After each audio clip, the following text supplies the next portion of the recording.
국면의 IWC에서 공식 탈퇴했습니다. 이에 따라 일본은 야마구치현 시모노세키와 홋카이도 구로시에서 오늘 포경선이 출항해 31년 만에 상업 포경을 재개합니다. 요미우리 신문에 따르면 일본 어부들이 고래를 잡는 곳은 일본 영해와 태평양과 오츠크해의 배타적 경제 수역입니다. 어부들은 이곳에서 밍크고래, 브라이드고래, 보리고래 등 3종의 고래를 대상으로 상업 포경을 할 수 있으며 포획 두수 상한은 쿼터로 제한될 예정입니다. 박성현이 미국 여자 프로골프 투어 LPGA 투어 월마트 NW 아칸소 챔피언십에서 정상에 올랐습니다. 박성현은 오늘 미국 아칸소주 로저스의 피너클 컨트리 클럽에서 열린 대회 마지막 날 라운드에서 5언더파를 치며 최종 합계 18언더파를 기록해 박인부와 김효주를 한타 차로 제치고 우승을 차지했습니다.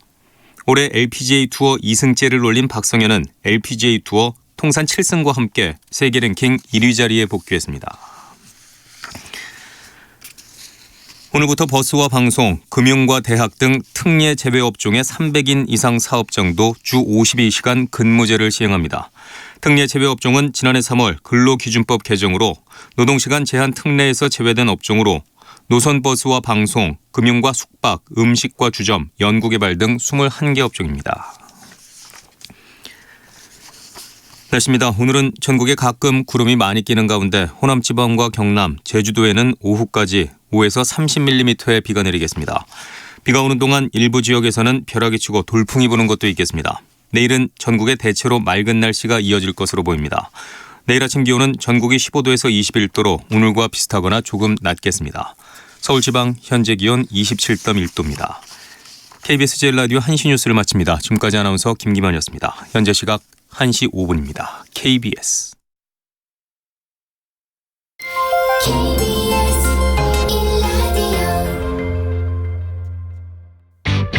야, 왜? 점심시간에 뭐하냐?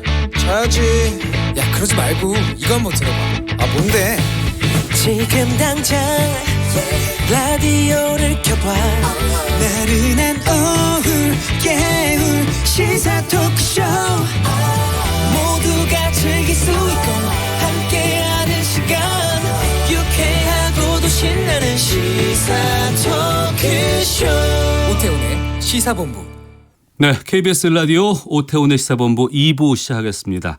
저희 시사본부는 청취자 여러분들의 참여로 이루어집니다. 샵 9730번으로 생방송 중에 의견 보내주시면 되고요. 짧은 문자 50원, 긴 문자 100원의 정보 이용료, 어플리케이션 콩은 무료로 참여하실 수 있습니다. 그리고 팟캐스트 콩, KBS 홈페이지를 통해서도 언제나 시사본부 다시 들으실 수 있습니다. 매주 월요일 2부에는 주요 정치권 동향을 짚어보는 시간 정치 구말리가 있습니다. 오늘 정치 구말리 KBS 유튜브에서 KBS 일라디오를 통해서 실시간으로도 인터뷰 영상 보실 수가 있습니다. 오늘 정치 구말리의 주인공은 더불어민주당의 이종걸 의원과 함께하겠습니다. 어서 오십시오. 예, 안녕하셨습니까. 이종걸입니다. 예, 저희가 1년 전쯤 아마 전화 인터뷰를 한번 했던 경험이 있고요. 그 이후에 이제 다시 좀 뵙게 됐습니다. 먼저 나와주셔서 감사합니다. 맞습니다. 예. 먼저 국회 얘기를 좀 말씀을 나눌까 했는데 주말 사이에 워낙에 큰일이 벌어져서 예. 세기의 회동 역사적인 만남이 있었습니다. 네. 어떻게 보셨어요? 그 전에 예상은 하셨습니까? 예상 못했습니다. 전혀. 예. 네. G20 회의를 마치는 그 시점쯤에 트럼프 대통령이 이번에서 김정은 만남은 없을 것이다. 분명히 얘기를 하셨고. 네. 그리고 또 사실 우리 대통령이 1박 2일 여기 묵는 것도요. 예. 1박 2일 묵으려면 어느 호텔 정리한다든지 이러면 한 2달 전부터 움직이기 시작해야 되거든요. 그렇죠. 이게 대통령이 움직인다는 것은 그건 이미 다른 모든 그 조직들 시스템이 움직인다고 생각을 해야 되거든요. 그런데 그런 것이 전혀 흔적도 없었습니다. 그러니까 저야 정말 상상 밖이었던 그런 아주 서프라이즈가 정말 즐거운 서프라이즈가 됐습니다. 청와대에 있었던 저녁 만찬에서 잠깐의 언질이 있었고요. 네네. 그리고 이제 청와대에서 공동 기자회견 자리에서 우리가 곧 갑니다라는 얘기를 했습니다. 네.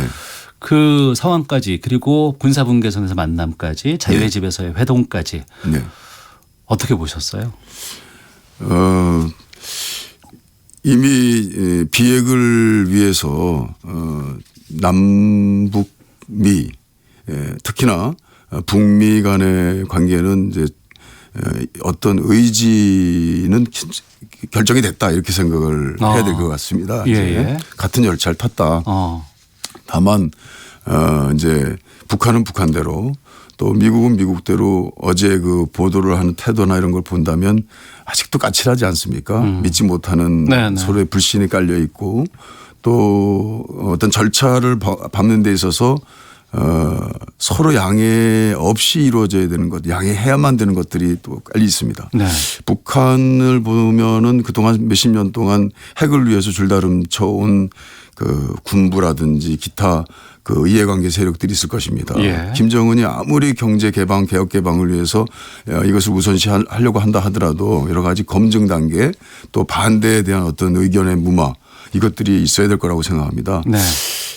그렇기 때문에 아직 남아있는 산들이 많아 있는데 어제 그 두 정상의 어떤 정치적인 그 힘, 정치적인 그 행동 그것이 하나의 일회성 행사가 아니라 네. 정말 어떤 속에 있는 국민들의 의지 어떻게 보면 북한의 국민들이 어떤 생각을 하고 있는지 우리 대한민국 국민들이 어떤 생각을 하고 있는지에 대한 이걸 한번 에드벌룬도 그냥 정말 전국에 띄운 에드벌룬을 통해서 저는 의지를 확인했다고 생각합니다. 네. 아마 김정은 위원장이 그리고 또 북한 주민의 생각들을 마다하지 못하는 것처럼 아마 이 핵을 붙들고 있는 군부도 저는 이번 기회에 이게 갈 길이 있구나라는 걸 느꼈을 거라고 저는 생각합니다. 그런 정치적 그 이벤트를 통해서 이벤트 이상의 국민적 각인의 효과가 네. 저는 생겼다 생각합니다. 예. 그래서 저는 이미 트럼프 대통령이 김정은 위원장을 이제 그 백악관으로 초청하지 않았습니까? 거기에 네. 뭐 명시적인 대답을 하지 않았지만 부인하지 않음으로써 저는 어느 정도 그것이 이루어지고 있다라고 생각하는데요. 백악관에 가게 된 순간 어떻게 되겠습니까? 네. 이미 고위급 실무회담이 이제 이루어져야 됩니다. 바로 즉시. 예, 지금 이제 그동안 소강 상태에 있었던 단절된 평화의 열차, 비핵의 열차는 이제 다시 뚫렸다. 그 뚫리는 그것들을 국민의 힘으로 받쳐나가야 된다. 저는 정치인이 예. 이번에 될지도 모르고 안 될지도 모른다. 이 평화의 문이 열렸는데 정말 그 신랄 같은 그 틈을 통해서 그 평화라는 어떤 광명이 열렸는데 네. 그 광명을 바로 우리가 열지 못하면 이제 못 연 것에 대한 기회를 상실한 사람이 아니라 철천지의 어떤 역사의 반역자가 되지 않겠나 저는 그런 생각이 납니다. 이번에야말로 네. 저렇게 트럼프가 열어놓은 기회의 땅을 우리가 반드시 열지 않는다면 저는 이제 역사의 반역자가 될 각오를 하고 우리 정치들이 나서야 된다. 근데 그러기 위해서는 정말 이제 한 자유한국당이 아직도 그 정신을 못 차리고 있는데 말이죠. 네. 이것은 어느 정치 세력 어느 누구가 먼저 선점해 가지고 이루어지는 평화의 문이 아니다. 이거는 같이 가야 된다. 어떤 분이 그런 얘기 하시더라고요.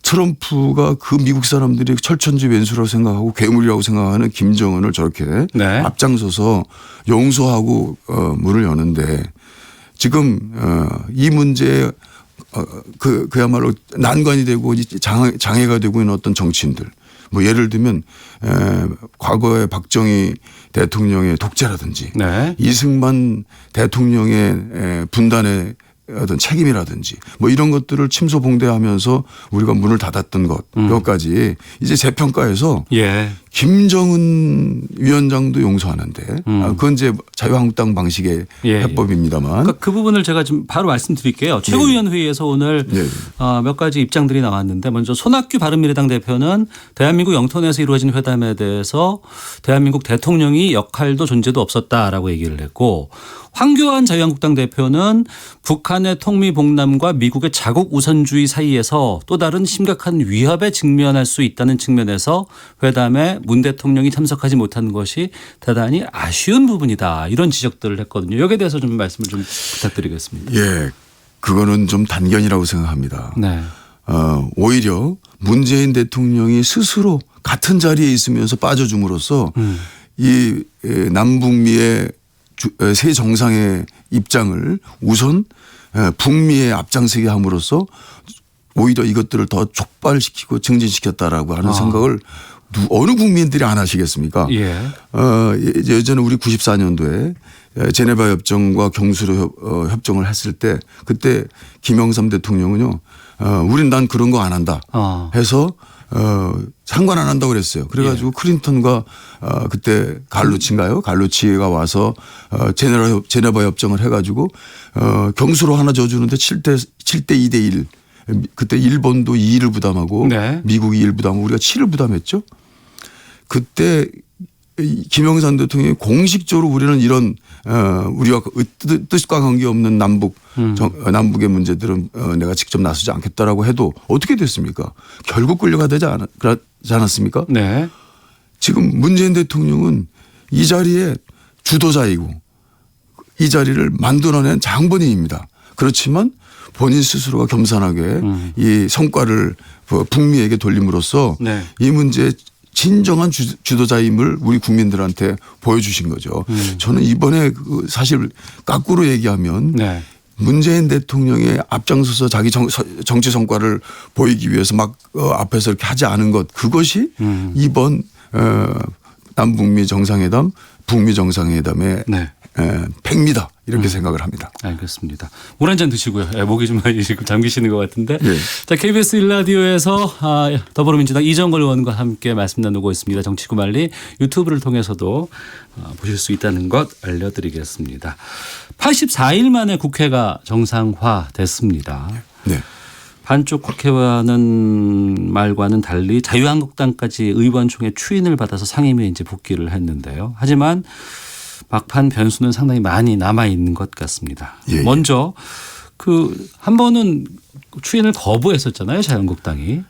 예, 이번 이제 5당 대표가 서로 합의한 것을 자유한국당 의원들이 의총에서 네. 추인 거부를 해버렸습니다. 예, 그리고 나서 이제 다시 이번에 재차 추인을 했을 때 이건 받았습니다. 네. 왜 받았다고 보세요? 제가 그때 나경원 대표에게 재신임을 국민들에게 물어라. 네. 그렇게 되면 국민들이 재심해 줄 것이다. 그리고 의총에 끝장 토론을 해라. 의총에서 그렇게 제가 고언을 한 적이 있는데요. 네. 결국 갈 것이 간 겁니다.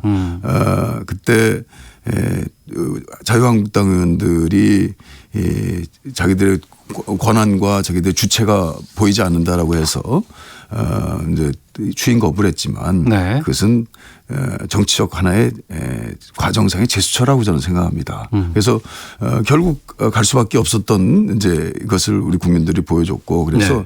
저는 그 사이에 나경원 대표가 서로 합의한 내용들을 거기서 문구가 네.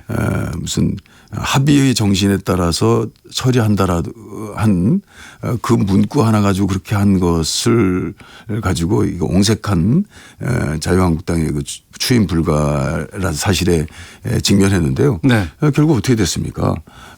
저는 나경원 대표의 그래도 담대한 생각이 저는 빛을 발했다. 저는 네. 그렇게 생각하고요. 결국 가고 있는 것에 대해서는 이제 이번에 뭐 얻은 것들 실리를 얻었을 때 무슨 정개특위위원회 한석 또 위원장 둘 중에 하나를 얻었다는 것은 실제 추인 불가를 추인으로 바꾸는 명분이 되기에는 좀 부족합니다. 실제 네. 이미 그것은 패스트트랙에 들어가 있는 그 법의 경우에는 그런 미세한 조정을 통해서 이루어질 수 있는 것이 아니기 때문에 그렇습니다. 네. 그렇게 보는 것이고요. 어떻든 나경원 대표가 이번에 추경에서 스스로의 몫인 예결특위위원장마저도 포기하게 하는 그 추인 불가의 그것들을 그대로 그냥 방치했을 때는 자멸한다는 것을 잘 알고 있었기 때문에 네. 이렇게 끌고 나간 것만 해도 다행이고 또 이제서야 시작한 것만 해도 저는 자유한국당이 잘했다. 안타까웠지만 잘했다 이렇게 생각합니다. 네. 여야 3당 원내대표 합의문을 보면 가장 쟁점이 됐던 정치개혁특위 또 사법개혁특위 활동 기한을 2달 연장한 것입니다. 네. 그리고 위원장을 의석수 순서에 따라서 한 개씩 맡기로 했다고 하거든요. 네. 그러니까 정개특위 위원장과 사개특위 위원장을 민주당에서 먼저 선택을 하고 네. 그 다음 것은 자유한국당에서 맡게 됐다고 하는데 여기에 대해서 지금 여러 가지 지금 비판 같은 것들도 좀 들리고 있는 게 사실입니다. 민주당을 향해서. 예, 이번에 이제 패스트트랙에 들어온 법이 네. 다 사개특위하고 정개특위에서 주도된 법입니다. 네. 그래서 만약에 이제 이번 6월 말로 특위 기간이 종료되는데요. 그걸 연장하지 않고 또 위원장 체제를 가지 않는다면 그동안 주도했던 이제 사개특위법 국민에게 굉장히 많이 지지를 받고 있는 법입니다. 사개특위에는 검경수사권 조정과 공수처법이 있죠. 공수처법인데요. 예. 그리고 또 정개특위도 마찬가지죠. 선거법이 담겨 있기 예, 선거법이요. 선거법의 경우에는 또 조금 다르긴 합니다만 그러나 그 주던 그 위원회를 그냥 종료시켜서 그렇게 되면 어차피 사개특위에 나중에 들어온 이제 경찰개혁법이라든지 경찰 자치화에 관한 법이라든지 기타 그런 법들이 이제 다 제각각 행안이나 정개특위는 이제 각자 그 자기 상임위로 돌아가게 됩니다. 그러면 지금 180일, 120일, 60일이라는 기간을 준수하는 것이 사라지는 것이 아니기 때문에 아직 사개특위에서 못한 기간 또 정개특위에서 못한 기간을 이제 각 법사위 생안위에서 이제 진행하게 되는 것이거든요. 네. 뭐 그럴 때 그때 상임위원장이 법사위원장은 자유한국당, 행안위는 더불어민주당입니다. 네.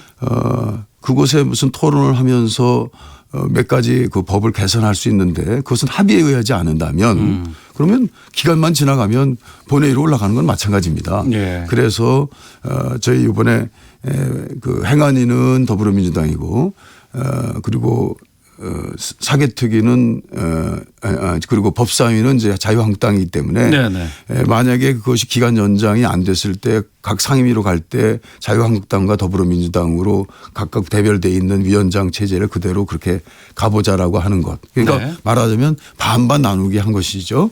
그리고 또 이제 의석수대로 약간 조정하기로 한 것. 네. 이것들은 이건 그냥 만약에 기간 연장을 안 했을 때 이루어지는 그것들을 상정해서 그걸로 가자라고 한 어떤 의견 아주 잘 짜낸 의견이라고 저는 생각합니다. 그래서 그걸 가지고 나경원 의원도 아마 상임위 만약에 이 사개특위 그리고 정개특위가 연장 안 된다 하더라도 마찬가지의 결과가 이렇게 올 것인데 굳이 국민들한테 우리가 목리 부리는 것처럼 해서 이익될 게 뭐겠느냐라고 설득해서 아마 됐을 것이라고 저는 생각하고요. 네. 하지만 정개특위 위원장을 맡았던 심상정 의원 같은 경우에는 좀 상당히 좀 불편한 이야기를 좀 많이 하시거든요. 제대로 연락을 받지 못했다는 부분이라든가 또 아니면은 그 주로 이제 그 교섭 대표들만의 관계에서 이 소수 정당 같은 경우에는 누락되는 것이 아니냐라는 불만들 많이 나오고 있는데 여기에 대해서 입장 예, 그거 이해합니다. 네. 그래서 지금 이제 정개특위가 연장이 됐다면 원컨대 바라건대는 심상정 의원의 위원장 체제에서 그것을 마무리하는 것이 좀 바람직했겠죠. 예. 그러나 만약에 그 연장이 안 됐다면 어떻게 됩니까? 그것은 이제 법사위 또는 행안위로 가기 때문에 결국 이제 상임위원장으로서의 자리는 이제 내놓을 수밖에 없는 것을 좀 이해하면서 설득을 좀 해야 될 것 같고요. 예. 그리고 또 정개특위에서 이미 패스트트랙에 올릴 때 모든 내용들을 다 주도하고 그 내용이 이제 변화될 수 없습니다. 통과가 된다면 그 안 그대로 통과가 되는 본회의 절차를 남겨놓고 있고 또 잔여 기간 행안위의 기간이 남아 있거나 법사위에 남아 있기 때문에 저는 아마도 그 점에 관해서는 본인이 위원장 체제 내에서 정개특위에서 한 주도적인 역할에 대한 국민적 관심이나 국민적 성과에 대해서 스스로 이제 좀 홍보하고 그렇다면 저는 뭐 그 점에 관해서는 좀 이해할 수 있지 않겠나 생각을 하고 있고요. 예. 그래서 어떻든 간에 심상정 의원이 위원장 시절에 이미 정개특위에서 짜여진 주도된 그 안 자체가 가부의 패스트트랙 안으로 본회의에 올라갈 것이라는 게 거의 분명하기 때문에 네. 저는 그 점에 관해서는 좀 이해를 잘 구하고 설득한다면 뭐 국민도 그 점에 관해서도 이해해 주시지 않겠나 이런 생각합니다. 그러면 지금 민주당 입장에서는 정개특위위원장과 사개특위위원장 가운데 어디를 선택하게 됩니까? 뭐 저는 분명히 예. 이번에 정개특위와 사개특위의 경우에는요. 정개특위에다가 좀 집중할 것이라고 보입니다. 어느 당이나. 예. 그렇기 때문에 역지사지에서 먼저 원한다면 자유한국당이 정개특위를 이제 위원장을 원할 것이기 때문에 네. 이것마저 양보해서는 안 된다고 생각합니다. 그럼 정개특위위원장을 민주당에서 그래서 해야 먼저 된다? 선택 다수당이 먼저 선택하기로 한 그것은 예. 정개특위위원장을 이제 더불어민주당이 할 수밖에 없는 조건에 있기 때문에 그렇게 한 것이고요. 예. 그리고 이제 제가 볼 때는 사개특위에서 검경수사권이라든지 공수처법이라는 것이 이런 것들은 지금 사실 가짜뉴스에 가까운 얘기들을 한 것이에요.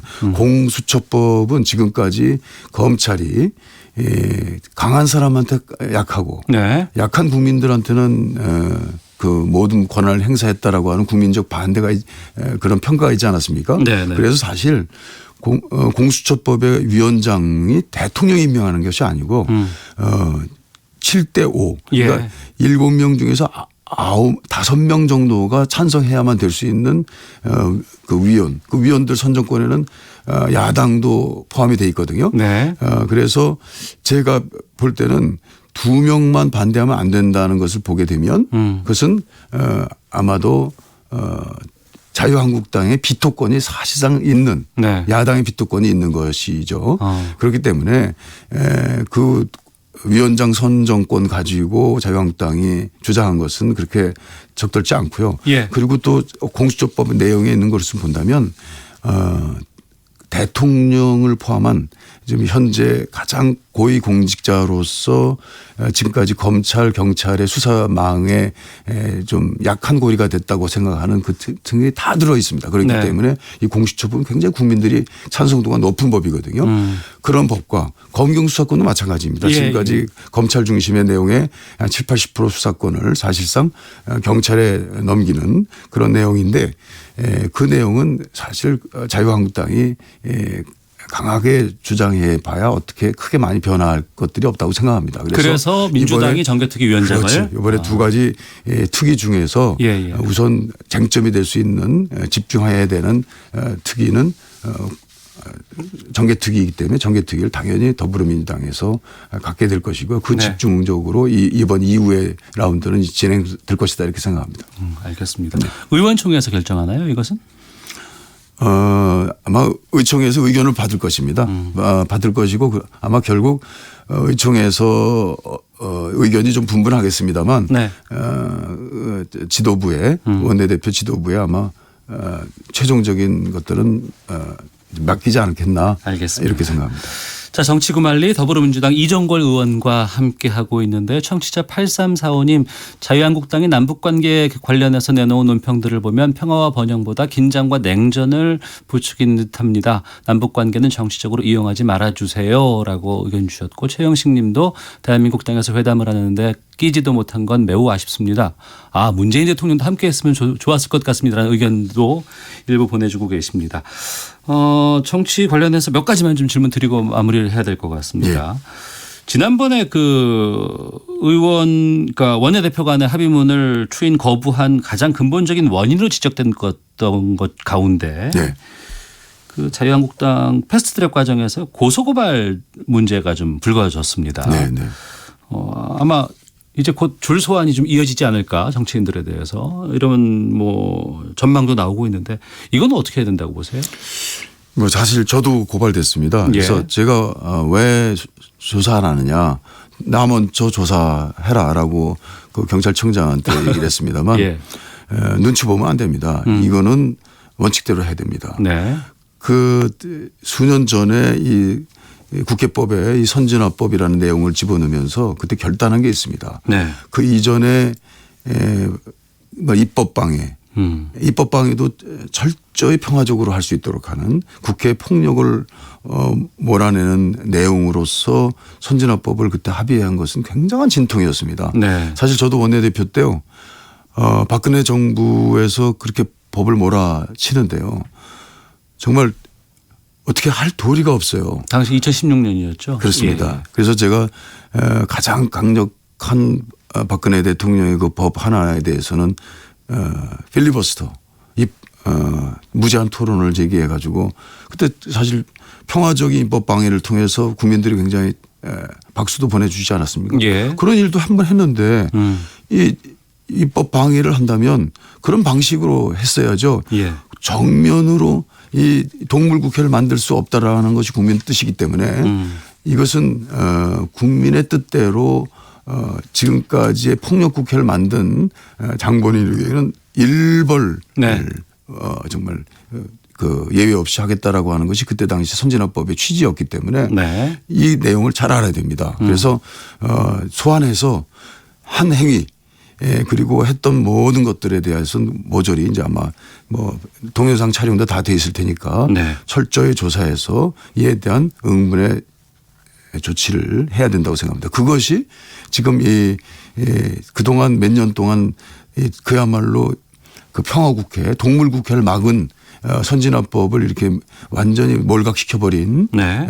책임자들에 대한 응분의 조치, 법을 지키는 법치주의 국가에서의 어떤 기본적인 태도다 이렇게 생각합니다. 알겠습니다. 자, 그리고 마지막 질문입니다. 조국 청와대 민정수석의 법무부 장관 입각설 여기에 대해서 지금 정치권이 뜨겁습니다. 이종걸 의원께서 SNS에 조국 수석의 법무부 장관설 비판을 비판한다는 제목의 글을 올리셨더라고요. 예. 여기에 대해서 좀 입장 좀 해 주시죠. 저희 돌이켜보면요. 이명박 대통령 때 권재진 민정수석이라고 계셨어요. 네. 예. 그분이 이제 법무부 장관으로 갈 때 2011년. 예. 그때 아유 잘 기억하셔서 예. 그때 저희가 이제 반대했습니다. 네. 반대한 논리는 이제 이명박 대통령 중후반기 검찰을 완전히 장악하기 위한 이 정치 검찰을 강화시키고 법무부와 민정수석을 하나의 일체적인 대통령 보호기관으로 만들기 위한 태도는 그것은 지양되어야 된다 이렇게 반대를 했는데요. 네. 지금 그 똑같은 논리를 가지고 얘기하고 있습니다.